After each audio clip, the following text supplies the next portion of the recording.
Well, hi, everybody. Ted Greene here with Spartan Investment Group. Thanks for jumping in today and joining us. Today, we're going to do just a brief overview of why consider self-storage for a portion of your investment portfolio. Doesn't need to be any more complicated than that. Let me walk through a couple of housekeeping items as a couple of more people jump on into the room here. We're going to record this, and life, just how life is. If you need to take a phone call, if you need to bail out, feel free to do so. We're going to send out a recording of the webinar after the fact. So next time you're in the car, you can pick up the second half or what have you, but we'll send out a recording. The second thing I wanted to mention is we're starting to get a fair number of properties around the country, and we'd like to show them off. So if you would like to go on a property tour in Washington or Georgia or wherever, shoot me an email. And my email is listed at the bottom there.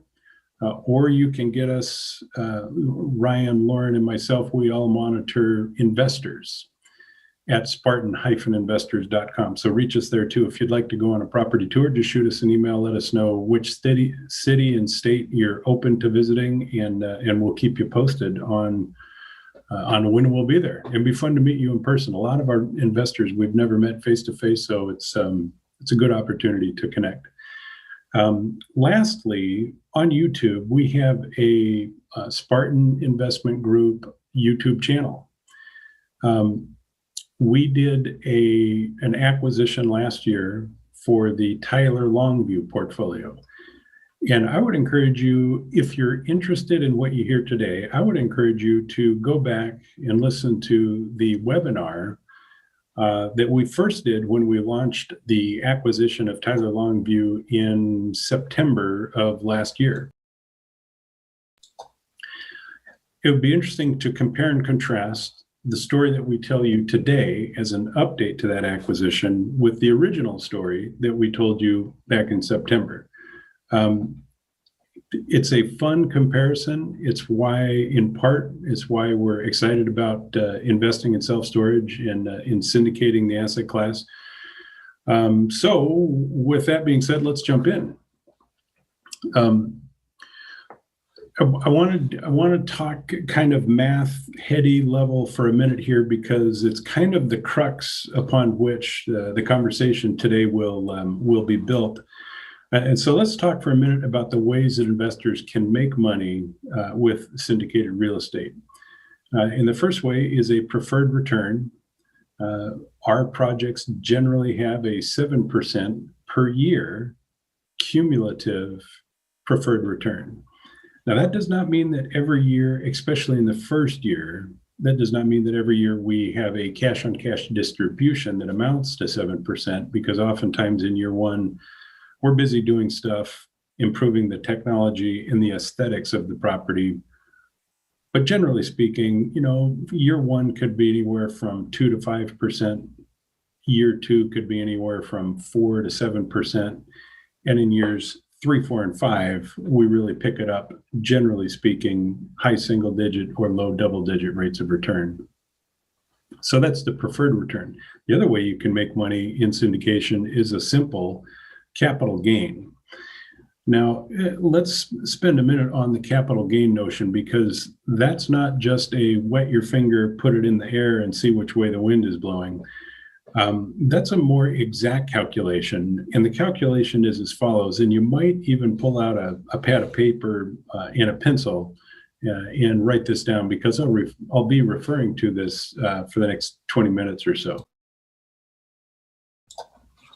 So the calculation is, for the gain on a property, let me rephrase that. One of the calculations is, there's a variety of ways to value assets, but the predominant way is the increase in net operating income divided by the cap rate.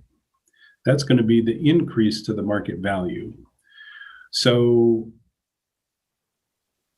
Generally speaking, you have an idea of what you're likely going to be able to sell the asset for after you've improved the property. And for us, that's what we call a value add opportunity, where we might go in and add 300 additional units to a facility to expand the footprint of the property, but not necessarily dramatically increase the cost structure to the property. So let's run through a quick example. Let's imagine that at an existing facility that we own and control, we build 300 units. Let's imagine that $60 per unit per month drops to net operating income. If we calculate 300 by 60, we can see that that's going to be an $18,000 per month bump. And if we multiply that by 12, that gives us a little bit over $200,000. You can see it there on your screen at 216. Okay, now let's divide by the cap rate, which generally speaking in our offering memorandums, we apply a generous cap rate into the 6% range. Let's divide this 216,000 by 0.055. So 216,000 divided by 0.055 gives us a bump in market value of, let's just round it off to $4 million. So throughout my conversation with you today, that's a portion of what we're going to be looking at. Now, there's one other thing I want to draw your attention to, not with regard to this formula, but with regard to commercial real estate in general. And this might seem a little bit esoteric, and you're going to have a lot of information flying at you. So I put a web URL on the screen there, and that's the Joe Fairless /buy with conviction. That's an article that I wrote that's published. You can find that article by just searching Joe Fairless, Ted Greene, buy with conviction, or you could type in that specific URL. But in essence, the Department of Labor is now allowing 401k plans for the target date retirement funds to include commercial real estate in part of the asset allocation for that fund. Now, don't hear what I'm not saying. Spartan Investment Group is not talking to companies selling commercial real estate into the ownership of a 401k plan. However, what Spartan is doing is having conversations with private equity groups that stand in between 401k plans and other syndicators like us. In the marketplace, there's a lot of syndicators, some of them better than others. That's for you to determine as to who is good and maybe just average. But in general, there is institutional money that is interested in self-storage assets for the following reasons. Think back to the 70s. The hallmark for the 70s is inflation, rising interest rates. There was a period of time in 1982 when the stock market was the same value that it was in 1968. Right now, the PE ratio on the stock market is mid to upper 30s. Imagine this. In 1982, the PE ratio for the Dow Jones was less than 7. That's a little scary to me. So stocks don't like inflation, bonds don't like inflation, and an investor might wonder to themselves, goodness, I've got $2 million in my 401k. Where do I put it where I've got a fighting chance to make money? So I want to speak specifically to that mindset. Just by nature, we are not trying to hit triples and home runs at Spartan Investment Group. We're trying to get on base and maybe hit a double. So let's get into it just a little bit here with how who Spartan is and how we go about trying to improve lives through real estate. So get a load of this one. Here's a fun statistic. There's over 60,000 storage assets around the country. And that is more than the combined footprints, number of outlets for Starbucks, McDonald's, Dunkin', Pizza Hut, Wendy's. I find that surprising, but it's just a fun fact on a Thursday. A little bit more about Spartan. In 2020, we were named to the Inc. 500 list of 500 fastest growing private companies. And in fact, we were the 8th largest real estate company. I'm sorry, I said that wrong. I'd like to have that back, please. We were the 8th fastest growing private real estate company. Also in 2020, we launched a national brand. We launched the national brand because of the institutional interest in storage assets. For syndicators who can, this is where the market is right now, and the market can change without getting our approval. But for syndicators who are able to deliver a standardized portfolio of $250 million, the private equity firms are interested in acquiring those pools of assets, but the cap rates are below 5. It's an interesting dynamic. And the reason for that is interest rates go up, your bonds go down. Interest rates go up, generally speaking, your price earnings ratio compresses. I'd encourage you to pull up a chart of the Dow Jones from 1968 to 1982. It's not a pretty chapter of life when you're dealing with inflation, and there seemed to be evidence of budding inflation in the world today. So it's just something to be aware of. Anyway, national brand, private equity firms, we're standardizing portfolios, running them all, moving them and migrating them to Oracle's enterprise accounting, unifying the software that the portfolios are managed on in an effort to make ourselves available when we get to that $250 million level. We might be able to get a transaction there. So a little bit about Spartan. There's several characteristics that I think you'll find interesting. Currently, we have a little bit over 7,000 units, 43 employees, 150 million in assets. We've got over 200 active investors. We're always looking for more investors. And here is a shameless plug. Reach out to us at ted@spartan-investors.com. We would love to connect with you. And I'll have that email address again at the end of the presentation. So we have about 50 million in private equity, and we've done 10 completed projects. We are led by a couple of crazy cats, both of whom I really admire and respect. On the right is our CEO, Scott Lewis. Scott led in Iraqi freedom. He's a retired Army major. Fun story. One of the first times I met with Scott and had a chance to chat with him privately, I asked him just briefly about his military career. And he said, yeah, I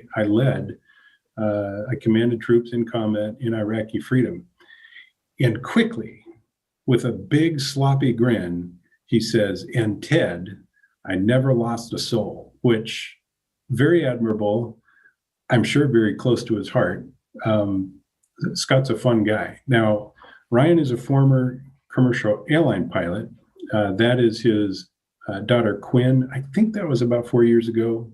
I think that was an Alaska airline flight. He moved on to Delta before focusing predominantly before focusing on real estate. Now, truth be told, Ryan does not have the same record, the unblemished record that Scott does. And I mean this completely tongue in cheek. While Ryan has never crashed a 737, the same cannot be said for his drone flying ability. We are missing a few drones, and I think I know what has happened to them.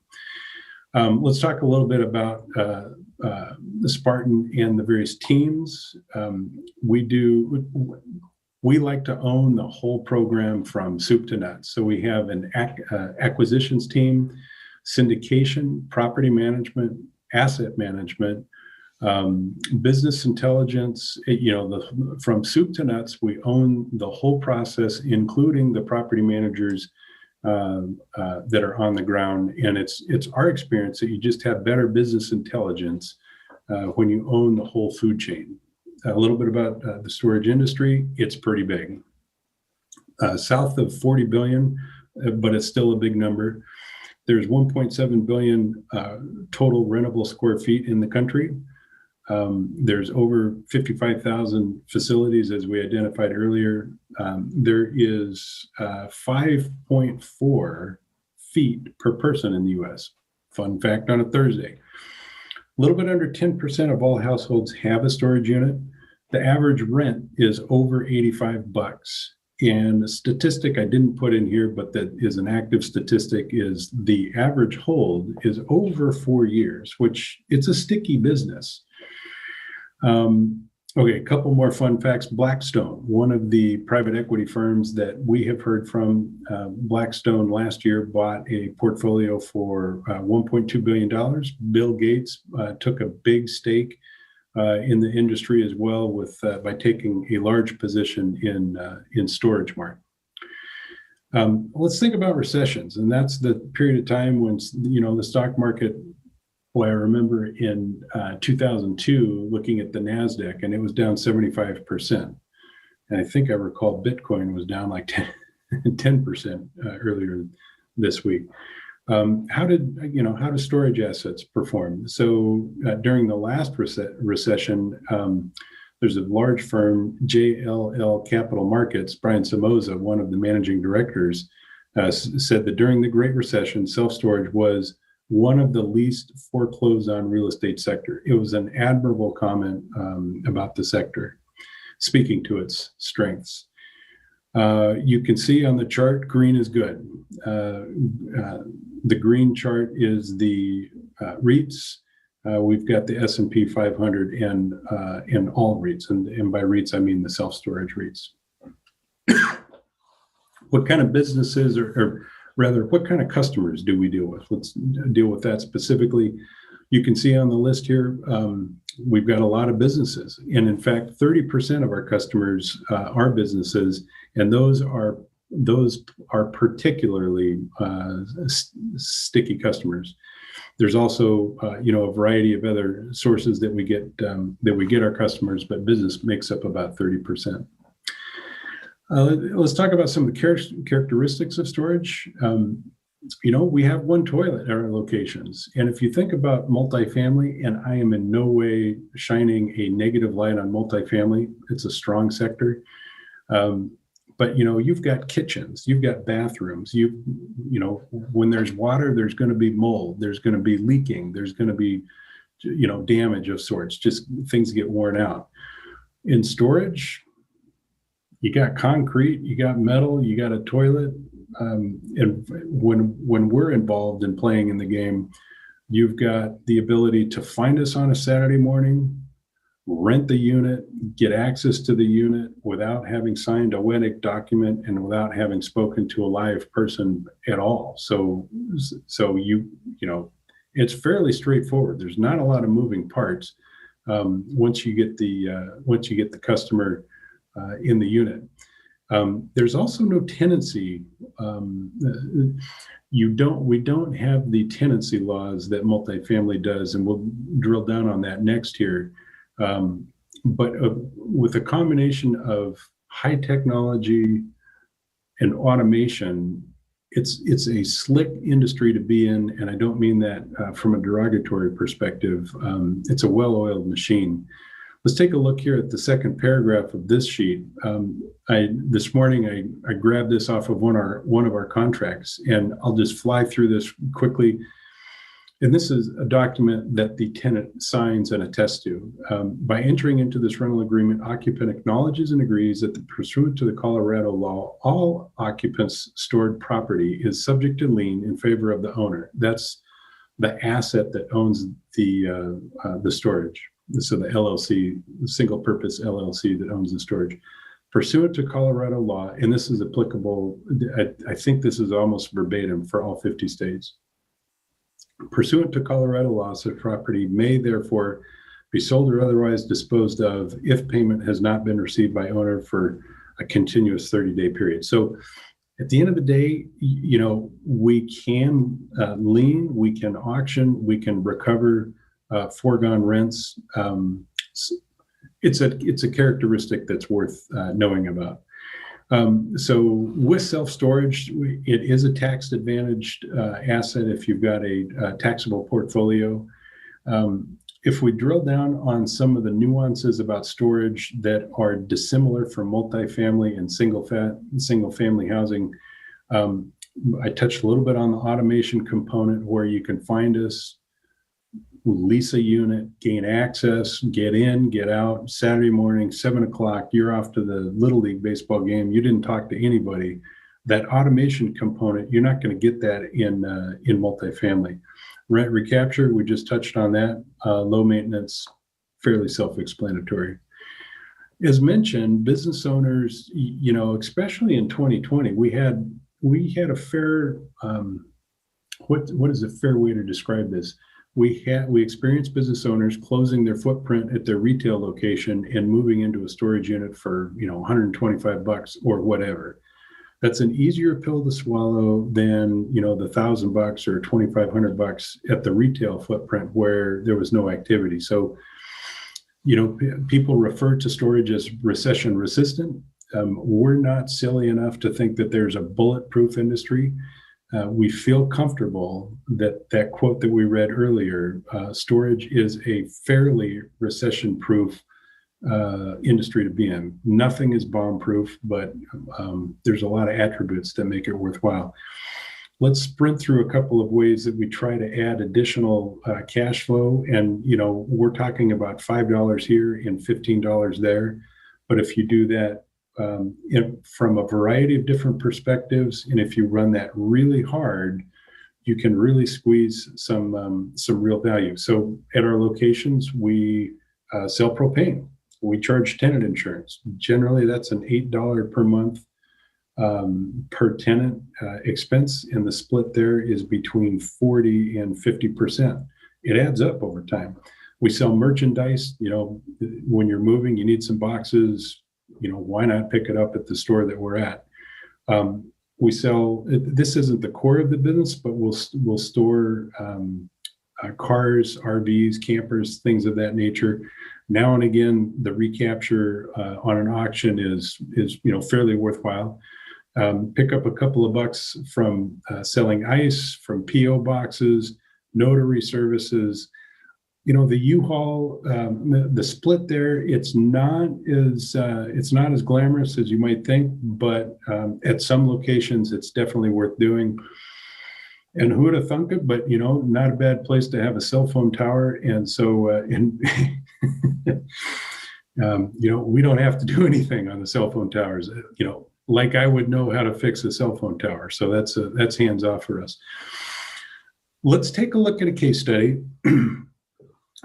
Before we do that, let's define the kinds of transactions that we're interested in. Value add is an example where you would just simply go construct additional units at an existing facility and just bump up your total net rentable square feet. So the top picture here, this is Mini West Self-Storage in Corsicana, Texas. That's 2 acres in that orange box. And we just recently got a conditional use permit and put additional units into service that have been constructed on that patch of land. The bottom picture is, this is Ryan's third child that he birthed beginning in 2017, that used to be like a field, and rumor has it there were cows. And I know for certain there was a wetland because Ryan had to somehow figure out how to move a wetland. That asset was the capital stack. That's one of our properties that we're very proud of. Let's just leave it at that. I can go long in time, so I want to keep it moving here. Okay, so this is a map that's on our website that identifies locations that we're very interested in hearing from brokers on. In essence, this is a call out to brokers. If you've got a pocket listing or an active listing, we would like to hear from you. The darker the color, the more interest we have. Okay, now this is the time where we get to brag just a little bit. So, small businesses, we like to specialize and sit in our sandbox and do what we're really good at. This is our business intelligence team. So Lindsay, Max, and Tristan do reconnaissance and intel gathering on, what's the neighborhood like that we're considering moving into. And that's all they do. All day long, they do research. research on upcoming projects and existing projects, and candidly to Tristan, who's the young gentleman in the middle there with hair that I would die for. Tristan has done really heavy lifting over the last couple of weeks as we're getting ready to launch an exciting portfolio, likely tomorrow. So this young man is going to have to take some time off in the next week or two because he's done some heavy lifting. Anyway, this is the business intelligence team, and they do research on everything from, what's the demand, what's the saturation, what's the population growth, what kind of businesses are in the industry, what kind of businesses are in that locale, what is the trend, what are rental rates. Tristan will actually go to towns that were looking at buying a property and mystery shop the locations that compete with us, finding out how full are they, could they handle 10 by 10s being rented, whatever. So anyway, it's important to find out what you're dealing with, and this is the team that does that full time. Okay, here's your superstar list of both asset management and property management. And on the one hand, you would think, when you have a dinner party at your house, when you have to cook the food and prepare, it's a bit of a fire drill getting everything that you have to cook. Think if you had 17 properties, which is what we have currently, keeping 17 properties full of product to sell, propane, all of the stuff that goes into running a retail footprint. This is part of this is the team that does that, as well as the asset management, which is coordinating. We're getting ready for construction at this site, that site, and we need to move the construction equipment off the other site, yada, yada, yada. So anyway, this is the team. This is all they do all day long, and they're pros. Here is our acquisitions team, the three gentlemen across the top. By the way, the third owner of the third member of the ownership group is Ben Lapidus, and he's in the bottom left. And then Tristan and Max, again, here support acquisitions, and I thought it was worth mentioning them again as well.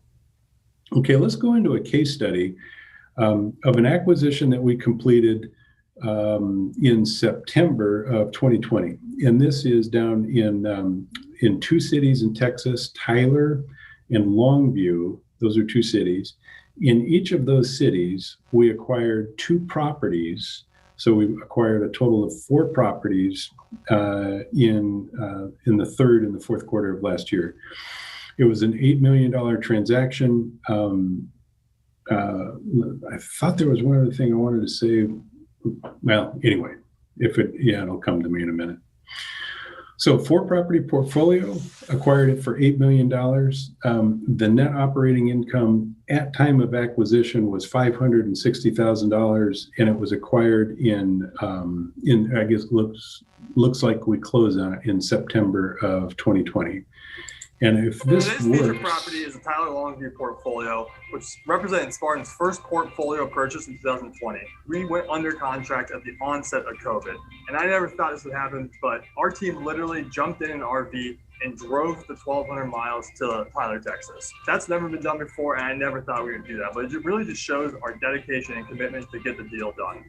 What I really loved about this property was when we initially went under contract, it was just 3 properties. But after review and a good market study, we included the seller's 4th property, which increased commissions to the broker and also helped the seller achieve his maximum net proceeds. We're excited about this first portfolio, and we're looking for more portfolios here in 2021 and moving forward. If you have a lead on one, drop me a comment, send me a message, shoot me an email. We'd love to work with you. Today's feature property. It looks like there's a little bit of latency with the internet connection in my office, so sorry for that, but you get the idea. That was Tyler Longview. So let's unpack this a little bit about why we bought it, and then things that we have done to the property since acquisition. And I'd just like to frame this conversation one more time, going to the 10,000 foot level. If we start to have inflation, bonds will struggle. If we have inflation over the next decade, the elevated price to earnings ratio that is right now at all times high it all-time highs. It seems to me that it's a reasonable assessment. There will be some compression. Maybe we back down from the mid 30s to in a dramatic fashion, or maybe we just push sideways. But what we're really talking about here right now is it's the fulcrum of what you're doing with your investment portfolio. How do I preserve what I've made, first of all? How do I continue to grow what I've made, second of all? So let's speak to that. So with the Tyler Longview portfolio, day one, it was cash flowing. We covered that. I think it was 560,000 net operating income. Another characteristic, low competition from large REITs. We like that. High occupancy at the property, even though it was owned by an out-of-state owner who, for the most part, had really neglected the property, had turned over the management of the properties to people that were very likely well-intentioned, but they were not good at executing. And our assessment was that there was substantial economies of scale because this is what we do all day long, every day. We could see opportunities for economies of scale. So let's look at the capital stack just a little bit here as far as how this shook out. So again, total of $8 million purchase. We took on $5.7 million of debt. We ended up with a $1.3 million construction loan, and we raised $4 million of equity. Now, at two of the properties, there is additional land that we didn't really include additional. I'm loading this page here as I talk. We didn't include additional construction, but we did include construction at one of the four sites. So again, for equity investors, the preferred return of 7% is one way that you make money. Admittedly, and we never want anybody to be surprised. So the actual cash flow distributions in the first 1 or 2 years can be less than 7%. That difference does accrue, and it's maintained as a liability on the books of the company, not Spartan, but of the asset. For example, the Tyler Longview asset, and it's due and payable to you in time. So you will get that even if you don't get it per se in year one. So for equity investors, 7% preferred, and our calculation at acquisition is about an 18% target annual return on a 5-year hold. For the private debt investors, we pay 1 point up front and an annual 7% carved up monthly. So 1/12 of 7% is paid monthly. With the purchase loan at the bank, it was levered at about 60%, a very competitive interest rate, and a 25-year amortization. Now let's take a look at the where the market rates were for this asset when we acquired it. This is a Class C asset. Class A is super nice. Class C is, that could use a haircut and some lipstick. So our assessment was that for about $1 million, we could move this property out of the Class C category into a Class B and charge Class B rates. So in Tyler, Texas, on the left side of this page, we see the Class B market. That's the gold colored column. Class B market is bringing in about $88 per unit. And in the Class C market, which is the navy blue, it's $76. Now, the two locations in Tyler, Texas are, the first is called the Attic, and it was bringing in about $81. And the other is Highway 155, and it was bringing in $55 on average. So on the right side of the page in Tyler, Texas, we can see the market is at 92. And again, there was a shortfall in the collections at the various properties. Looking at occupancy, what's interesting about occupancy is even with the neglect, the occupancy at Longview was over 90%, and at Tyler also over 90%.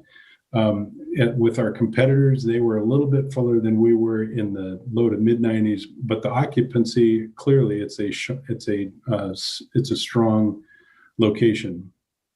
This information on this page comes from our business intelligence group. And when we look at the demand in the marketplace, there is additional demand, with the exception of Highway 155 was our calculation. And that's why an asset that looks like it needs a haircut and a trim, it's still going to be in the 90% occupied. So room to grow there is the point. So we put the property under contract for $8 million. We had 42 days for due diligence, and we put $74,000 on the table for our earnest money.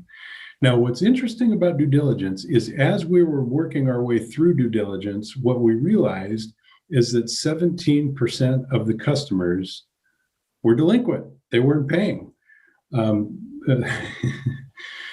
It was 36% below, it was performing 36% below where it should have been performing had the operator been able to collect the rent. So it's 90% market occupancy, but we had some bad roofs, outdated retail office, a little bit of an embarrassing observation, but one of the properties, the famous cat lady was staying there, and there was something like 6 or 8 cats in the office. It's not at all professional. We had swing doors on the units in some instances, and in Texas it can get a little bit breezy, and having a door that swings open, much like your closet door, when it's windy, that's less than ideal. And so we're going through the process of upgrading the doors to roll-up doors.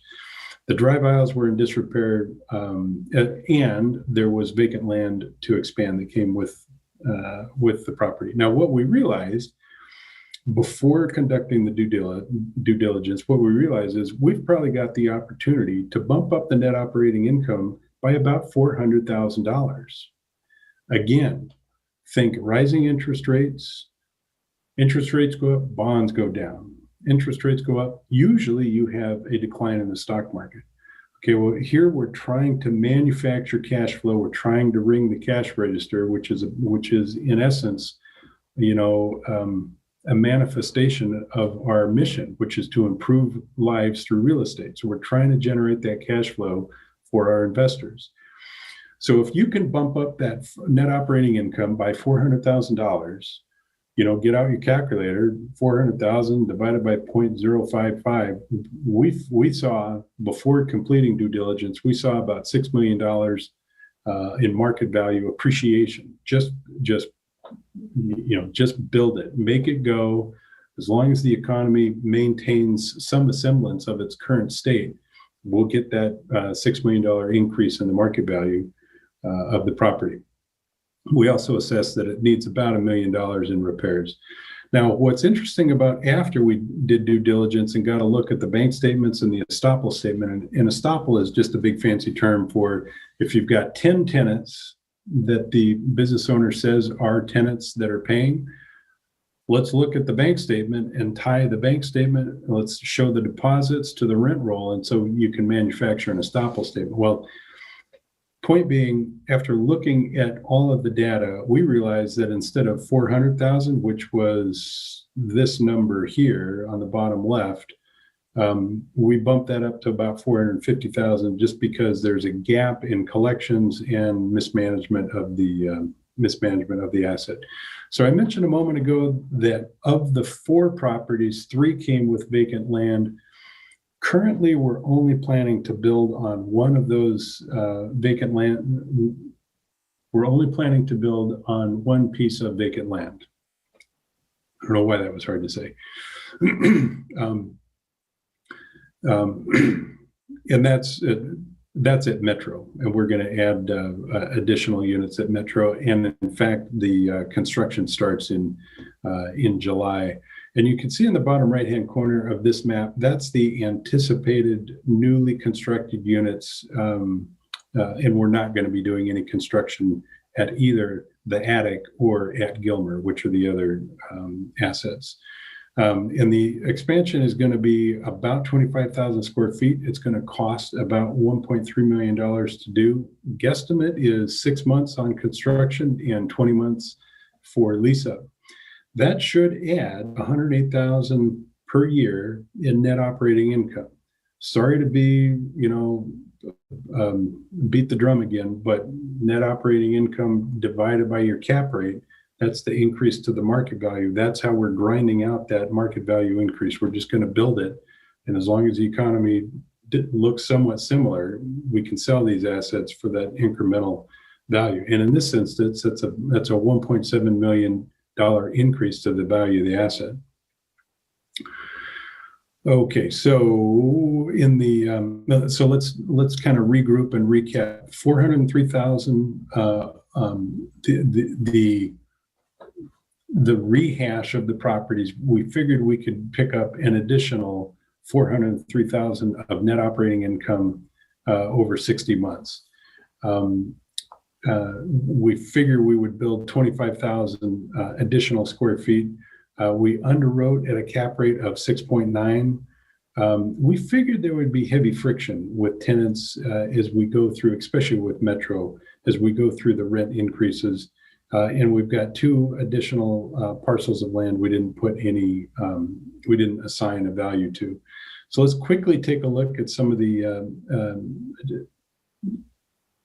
at the effects of bonus depreciation.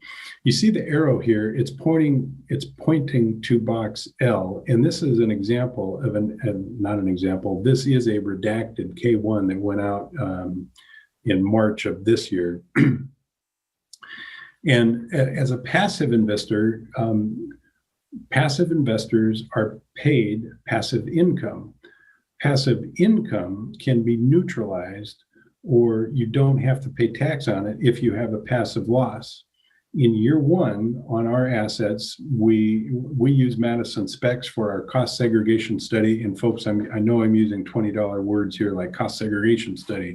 At the end of the day, we get an accountant to take a look at the asset and give us a best guess on, for the 5-year, the 15-year, and the 39-year life of the asset, what can come through in a bonus depreciation assignment. And so you can see in the bottom left, the 5-year and the 15-year value of, I'll say it this way, the value of the asset for 5 and 15-year is attributable to $644,000 and $922,000.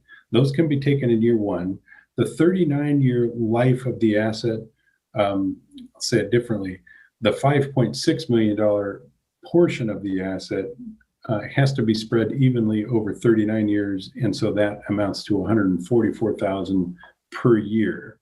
So if we add the $144,000 to the 644, and I know I'm just burying you with numbers, the bottom line is with bonus depreciation, the limited partnership members can generally neutralize most, if not all, of the passive income that is paid out. And that's worth mentioning. Really want to make sure we connect on this one. Passive losses cannot be used to offset ordinary income, W-2 income. Passive losses cannot be used to offset 1099 div income. Passive losses can be used against passive income, and that's about it. And if I don't say this now, I will be scolded by my boss, Ryan, and that is to say we do not provide tax, legal, or investment advice. And anytime you're considering getting involved in a syndication or a real estate investment, it really makes sense to talk with your tax professional. Okay, so continuing on with Tyler Longview, wouldn't you know it, in about January, we caught wind that there was another asset for sale in the area, and it's called I-20. I-20 was very poorly operated. It had 45% occupancy. It also had land for expansion. The highway, the property sits on the highway. You can see that in the bottom left photo. 20,000 vehicles a day are passing by that property. So, if you can lighten the burden for payroll on a property, that's kind of the same as keeping the same payroll, but selling more. And so part of our approach is a thoughtful integration of lightening the load for payroll, providing a sharp responsive person most of the time during the week at core business hours, but is not being paid like a rocket scientist or a software engineer. And that's a fine balancing act, but with technology and the accessibility to find a unit, lease a unit, access a unit, all without having to see somebody face to face, and then providing core business hours where you can get a notary signature or you can get a propane tank and a bag of ice. So it's a balancing act, but suffice it to say, because our other properties were so close, the economies of scale are really coming into play with I-20, and it's tucking nicely into the existing portfolio. So let's take a look here at the time of acquisition for I-20. We were running ahead of schedule with the 4 locations in existence already in Tyler Longview. And in fact, they were running $30,000 per month on average. And in fact, I'm pretty sure it was February. One day, Ryan walked into the office on a Monday morning, and he literally said to me, "Would you believe we're $40,000 a month ahead at Tyler Longview?" And I thought to myself, funny. We're off to the races on a Monday morning with an error because of that. That just can't be right. Now we're in the process of switching from from cash accounting to accrual accounting, which will smooth out the occurrence of a liability. We're going with, for purposes of today, we're going with a little bit less than reality, $30,000 per month. We're exceeding projections. But anyway, the point is, this bad boy is humming on all 8 cylinders, and we've got a real head of steam, and we're really, really excited about it.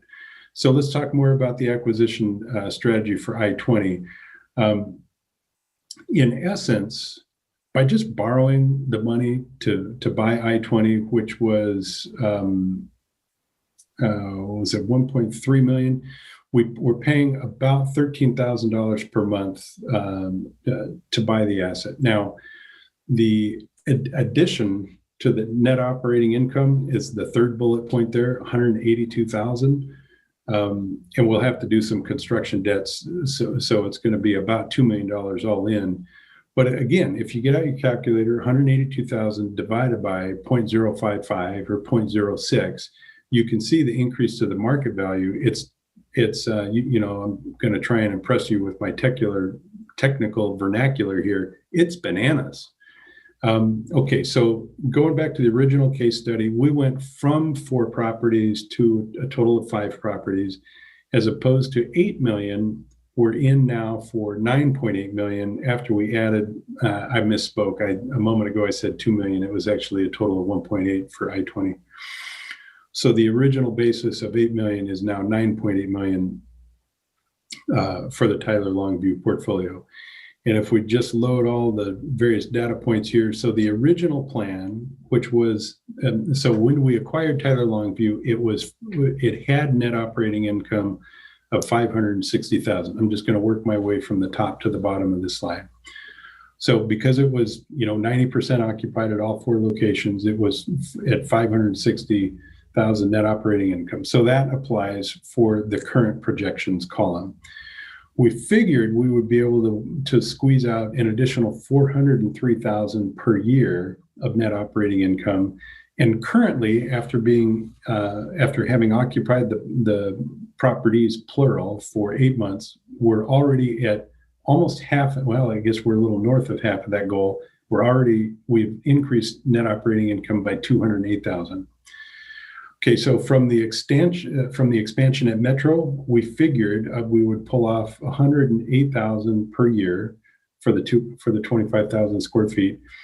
We're not putting in a value for the 2 vacant lots, and on the right side, the bullet point right above the horizontal line, we also are going to be adding, knock on wood, 183,000 per year of additional net operating income from the I-20 acquisition. So looking below the horizontal line, on the left side of the page, we figured the terminal value of the asset would be 15.5 million. in 5 years at a 6.91 cap rate. And now it's worth mentioning a 6.9 cap rate is very conservative. It's a conservative number. Right now, we're looking at paying a 5.5 cap. So the cap number is the cap rate is the denominator in that division problem, the number below the line. So the smaller that number means it will go into the numerator more times, which means the terminal value is higher. So at the end of the day, as opposed to a 15.5, my whole point to all this rigmarole is now our expectation is a terminal value at $19.25 million after all is said and done. Now, earlier in the conversation, I mentioned that we're running about 30% ahead on the property.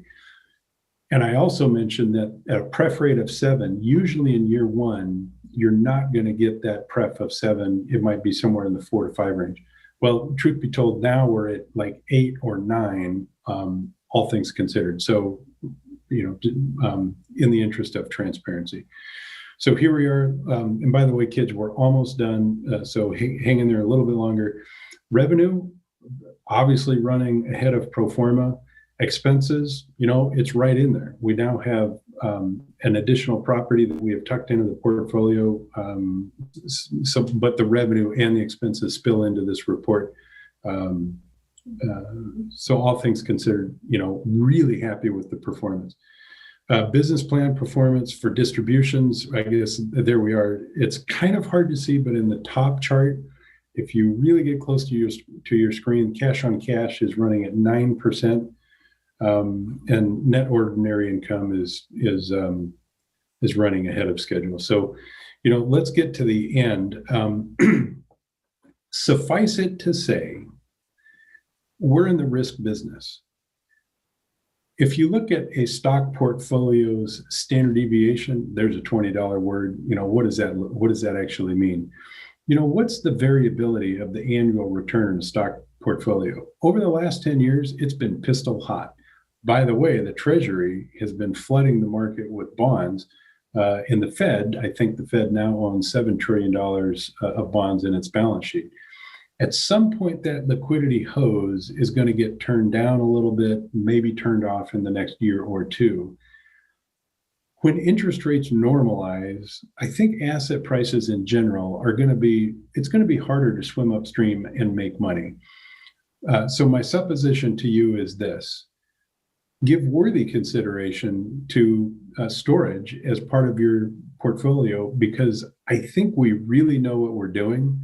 And our attempt is to just simply manufacture additional cash flow, which drives the value of that asset higher. Position sizes of 2% to 10%, very plausible, very reasonable. We do both 506B as well as 506C offerings. So whether or not you're accredited or not, we will have a deal for you within a month or two. In the back half of this year, our anticipation is that we will likely bring, another 18 or 19 projects in, so long as we can find them and they're compelling. I'm excited to say that tomorrow we have a relatively large offering that will launch. It may be tomorrow. It may be over the weekend. We're really close to issuing our Southeast portfolio offering memorandum. Lastly, if you don't have access to our investor portal, please send me an email. The email is listed there. I'll issue you a temporary password. Myself or Lauren will issue. In fact, let's bring in the superstars here. So here's the team. Lauren's on the right, me in the middle. That's the big boss on the left.